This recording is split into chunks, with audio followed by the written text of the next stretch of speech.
Pemerintah memproyeksikan pertumbuhan nilai ekspor 2026 di kisaran 5,3 hingga 6,9%.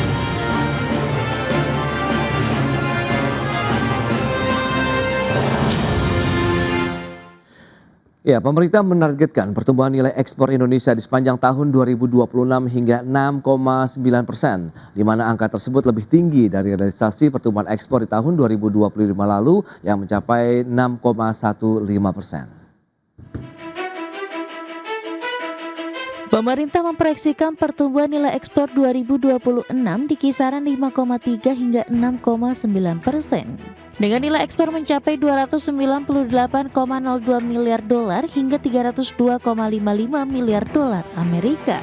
Menteri Perdagangan Budi Santoso menyatakan optimis terhadap kinerja perdagangan Indonesia pada 2026 meskipun dinamika global diperkirakan masih penuh tantangan. Sebelumnya Badan Pusat Statistik mencatat kinerja ekspor Indonesia sepanjang periode Januari hingga Desember 2025 mengalami peningkatan secara tahunan dengan total nilai ekspor mencapai 282,91 miliar dolar Amerika. Realisasi tersebut tumbuh 6,15% dibandingkan periode yang sama tahun sebelumnya yang sebesar 266,53 miliar dolar Amerika.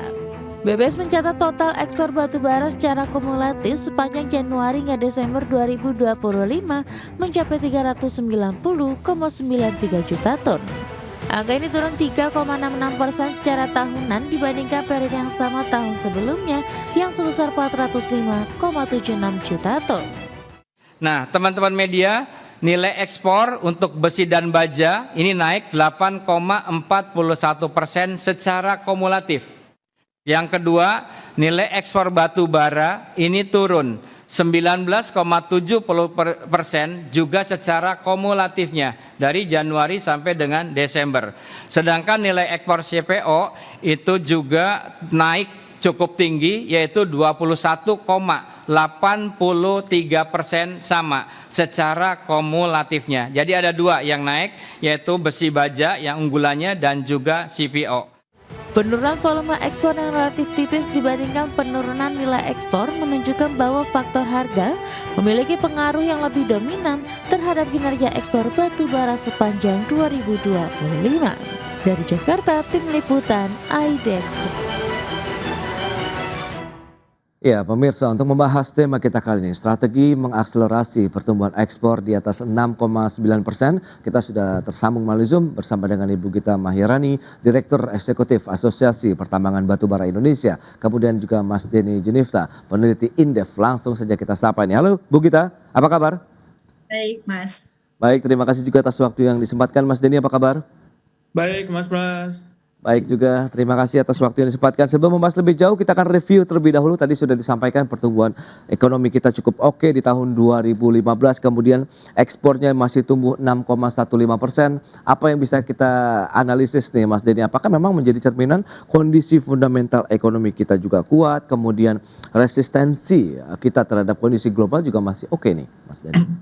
Ya, terima kasih. Jadi saya melihatnya dari sudut pandang siklikal ya, bahwasanya sebenarnya kenaikan ekspor ini tentu lebih disebabkan karena aspek siklikal ya. Jadi memang tumbuh sekitar 6,15% ya secara year on year ya. Tapi kalau kita bisa melihat sebenarnya ada beberapa hal. Pertama, dari sisi target sebenarnya juga masih lebih rendah ya daripada target ya. Target pada tahun 2025 itu seharusnya sekitar 7,1%. Nah ini artinya ada sekitar selisih selisih sekitar 11 miliar US dollar ya terkait dengan target. Nah itu yang pertama. Nah terus yang kedua ada beberapa aspek yang perlu dilihat ya, bahwasanya memang ekspor kita sekalipun tadi tumbuh sekitar 6% itu terkait dengan konsentrasi dan volatilitas, yaitu isu yang kedua. Jadi memang kekuatan kita, ekspor kita itu masih didominasi oleh pasar-pasar tradisional kita gitu ya. Konsentrasinya masih banyak di situ, yang mana sekitar 40% ya ekspor kita itu banyak disuplai, banyak didorong oleh tujuan kita ya, tujuan tradisional kita. Itu yang pertama. Terus terus juga terkait dengan kalau kita bedah ya secara detail itu bahwasanya sebenarnya ekspor kita itu lebih banyak didominasi oleh beberapa hal itu. Yang pertama tentu dari industri pengolahan ya non migas itu yang kemudian tumbuh sangat baik gitu ya CPO. Terus kemudian ini yang menarik terkait dengan barang perhiasan dan elektronik. Terkait dengan barang perhiasan ini memang kita tidak bisa lepas dari kenaikan harga emas yang cukup signifikan di tahun kemarin ya, tahun 2025 ya. Itu yang kemudian mendorong ekspor kita atau dalam tanda kutip reekspor ya, yang cukup baik terutama untuk negara-negara Eropa seperti Swiss ya. Kemarin juga Pak Menteri juga menyampaikan bahwasanya terjadi kenaikan ekspor yang signifikan untuk perhiasan sekitar 225% ya ke negara Swiss. Nah ini yang kemudian kita bisa lihat bahwasanya peningkatan ekspor ini lebih didorong oleh faktor volatilitas harga dan kebetulan memang kita punya keunggulan di situ. Terus kemudian ini yang menarik yang ketiga adalah terkait dengan semikonduktor. Nah, semikonduktor ini juga tumbuh cukup baik. Namun di sisi lain kita bisa melihat sebenarnya peningkatan dari ekspor semikonduktor itu memang lebih disebabkan karena siklus input gitu ya. Jadi siklus itu meningkat gitu ya. Utamanya input-input seperti besi, baja dan logam gitu yang meningkat yang kemudian itu turut mengerek industri pengolahan kita ya di sisi semikonduktor. Nah, ini yang kemudian perlu kita lihat secara utuh ya. Artinya apa? Bahwasanya memang satu ekspor kita masih didorong oleh konsentrasi yang besar pada pasar-pasar tradisional. Terus yang kedua memang sekalipun ada beberapa industri pengolahan yang di luar CPO yang tampil cukup baik, tapi memang kita masih tidak lepas dari faktor volatilitas tadi. Ya itu dia volatilitas global begitu yang mempengaruhi tadi beberapa mendorongnya ada CPO, barang perhiasan, elektronik khususnya dari semikonduktor sendiri. Nah, Bu Gita, lantas bagaimana kalau kita lihat review Anda ya terkait dengan kinerja ekspor batu bara di sepanjang tahun lalu, di mana kita tahu ada penurunan dari sisi nilai 19,7%, volumenya juga turun 3,66% ini. Bu Gita, apa yang sebenarnya tengah dialami oleh teman-teman pelaku industri batu bara? Iya, memang Mohon maaf untuk Bu Gita. Ya. Ya Mas, jadi kalau kita ngelihat ya untuk kinerja ekspor batu bara khususnya tahun lalu, penurunan memang sudah terjadi, jadi baik dari sisi nilai maupun volume. Kalau kita lihat nilai ekspor itu turun cukup dalam, itu karena ada koreksi harga global juga, sementara volumenya itu relatif lebih moderat lah. Kalau ekspor kita berkurang itu 41 juta ton dari 555 juta ton di tahun 2024, di 2025 kita bisa lihat hanya sekitar 514 juta ton atau turun 7,38% year on year-nya. Tapi yang justru perlu digarisbawahi ini adalah tahun 2025 itu bisa dibilang sebagai masa transisi. Dan kalau kita lihat penurunan ekspor ini kan lebih mencerminkan siklus harga, penyesuaian pasar global, dan bukan hilangnya daya saing batubara Indonesia ya. Tapi ini bagian proses dari rekalibrasi setelah periode produksi dan harga yang sangat tinggi. Nah, justru kita harus highlight juga tahun 2026 ini tantangannya akan jauh lebih kompleks lagi. Nah, jadi apalagi saat ini banyak perusahaan anggota kami di Asosiasi Pertambangan Batubara ini fokus pada penyesuaian RKAB 2026, di mana kuadrata yang diterima juga makin beragam dan ada yang turun tajam, sehingga ini juga akan berpengaruh pada kinerja ekspor tahun 2026 ini rasanya, Mas. Ya, lantas kalau kita lihat dari tren permintaan negara-negara tujuan utama seperti China dan India di tahun 2025 ini, akankah berlanjut juga di tahun 2026, Bu Gita? Ya, kalau tren permintaan dari Cina dan India tahun 2025 ini kan sudah menunjukkan adanya adjustment ya untuk kinerja ekspor batubara kita ya. Ke Cina volume ekspor batubara tahun lalu aja itu sekitar 211,8, itu turun sekitar 13 sekian lah year on year 2024, yang ada pengaruhnya juga Mas. Misalnya kebijakan Cina yang memperkuat produksi domestik dan pengelolaan stok mereka yang jauh lebih baik, sehingga impor dilakukan itu sangat-sangat selektif dan responsif terhadap harga serta misalnya kebutuhan jangka pendek. Kalau di India, ekspor batubara Indonesia tahun lalu juga menurun sampai hampir 8% sejalan dengan penurunan impor impor batu bara thermal India di sana juga turun juga. Jadi Oke. tekanan impor juga terjadi karena mereka juga meningkatkan produksi domestik mereka sendiri dan tadi kondisi stok batu bara di pembangkit yang relatif aman. Jadi permintaan pasar India juga mulai bergeser ke sektor non listrik seperti baja, sponge iron dan masih banyak lagi. Dan kedua negara ini kan masih mengimpor batu bara dari Indonesia, tapi dengan pendekatan yang misalnya jauh lebih hati-hati dan reaktif lah terhadap kondisi pasar. Jadi dua negara ini juga melakukan penyesuaian kebijakan energi untuk memperkuat produksi domestik mereka, serta mengatur ulang untuk bauran energi di kedua negara mereka sendiri itu. Jadi dampaknya kita tidak lagi sifatnya agresif seperti tahun-tahun sebelumnya, tapi sangat bergantung pada harga, stok domestik, sama kebutuhan jangka pendek itu sendiri, Mas. Jadi kalau kita lihat memang selain dua negara tersebut, let's see Cina sama India yang turun, ada pasar seperti Philippines, Vietnam, Jepang, Taiwan, sama Thailand itu juga turun. Hanya mungkin Korea Selatan dan Malaysia serta Bangladesh mengalami peningkatan ekspor untuk batu bara Indonesia tahun lalu. Oke, berarti 2026 bisa dikatakan lebih challenging ya untuk dari sisi produksi batu bara nasional. Kita akan bahas lebih jauh nanti. Kita tahu ada perkembangan ekspor non migas juga tahun lalu tumbuh 7,66%. Apakah juga akan ada harga komoditas yang masih menjadi faktor yang membayangi lah ya kalau kita lihat dengan pertumbuhan ekspor ini di segmen berikutnya. Kita akan jeda sebentar Bu kita Mas Denny. Dan pemirsa, kami akan segera kembali usai pariwara berikut ini. Ya, terima kasih Anda masih bergabung bersama kami dalam Market Review dan pemirsa kembali kami sampaikan sejumlah data. Kita akan cermati bersama seperti apa sih nilai ekspor Indonesia. Ini dia seperti yang bisa Anda saksikan di layar televisi Anda bagaimana kita lihat kinerja ekspor Indonesia dari tahun 2024 kemudian 2025. Kita akan bandingkan dari total ekspornya di tahun 2025 ini memang lebih tinggi dibandingkan dengan tahun sebelumnya dari 266,53 miliar dolar menjadi 282,81 miliar dolar Amerika. Sementara dari sisi ekspor migas ini ada penurunan dari 15,88 menjadi 13,07 miliar dolar Amerika Serikat. Sementara untuk non migas seperti yang bisa Anda saksikan juga ada kenaikan dari 250,65 miliar menjadi 269,84 miliar dolar Amerika Serikat. Itu dia dari sisi nilai ekspor Indonesia. Lantas bagaimana dengan nilai ekspor komoditas unggulan? Nah ini dia, kita lihat besi dan baja menjadi salah satu ekspor unggulan Indonesia ya. Dilihat dari tahun 2024 dan 2025 ada peningkatan. Batu bara ini yang seperti sudah disampaikan oleh Bu Gita tadi memang ada beberapa tantangan terkait dengan kondisi global, kemudian negara-negara tujuan ekspor batu bara Indonesia sehingga turun dari nilai ekspor komoditas unggulan batu bara dari 30,49 miliar menjadi 24,48 miliar dolar Amerika Serikat. Sementara CPO dan turunannya ada kenaikan dari 20,05 menjadi 24,42 miliar dolar Amerika Serikat. Itu dia beberapa data tadi yang sudah disampaikan dan kita akan lanjutkan kembali perbincangan bersama dengan Ibu Gita Mahayarani, Direktur Eksekutif Asosiasi Pertambangan Batubara Indonesia dan juga Mas Denny Junifta, peneliti Indef. Ya, ini dia.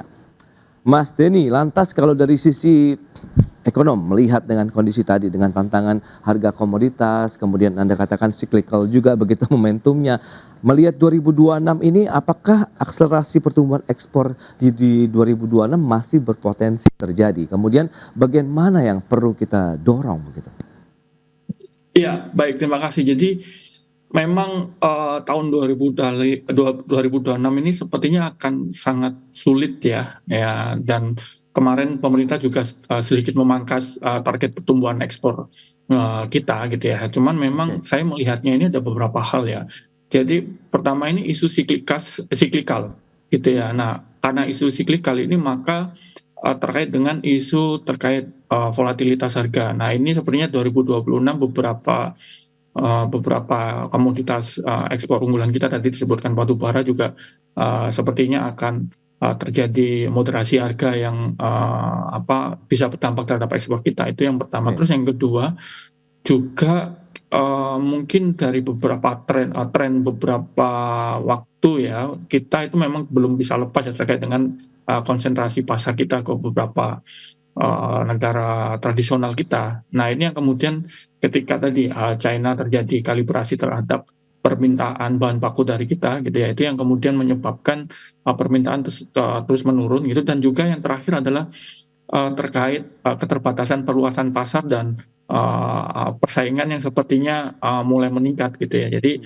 perluasan pasar memang sepertinya masih sangat terbatas nanti 2026 meskipun ada beberapa upaya yang sudah dilakukan oleh pemerintah ya seperti peningkatan perjanjian kerjasama ya, tapi saya melihat memang beberapa negara yang kemudian menjadi tujuan perjanjian kerjasama ini memang masih pangsanya masih kecil gitu ya, sehingga hubungan timbal balik ekspor impor kita itu sepertinya sedikit akan stagnan gitu ya. Itu yang kedua, dan juga melihat bahwasanya kompetisi ya dari perusahaan-perusahaan utamanya semikonduktor tadi.